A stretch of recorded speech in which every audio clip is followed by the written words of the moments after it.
keby som ja bol do 25 rokov, tak by som veľmi rád milo prijal na takéto pozvanie. Keď si rozprával svoje študentské časy, toto by som vítal všetkými 10. Vidím, ako všetky týmy, všetci športovci sa tu zabávajú, či už na ihriskách, či je to basketbal, beach volejbal alebo malý futbal aj pomimo, že sa tak združujú, tak je to perfektné. Zatiaľ je to všetko hladké. Sú tam samozrejme nejaké emócie, veď predsa len súťažia o svojich kategóriách, o poháre, o nejaké ocenenia.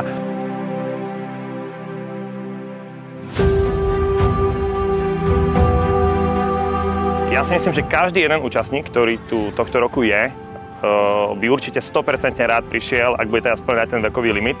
A za mňa osobne možno iba také moje prianie je možno ešte rozšíriť niektoré športy, lebo tých športov je ešte ozaj veľa a zatiaľ tieto, ktoré tu sú nádherné, počasie vyšlo a ja vidím priestor ešte aj na iné športy.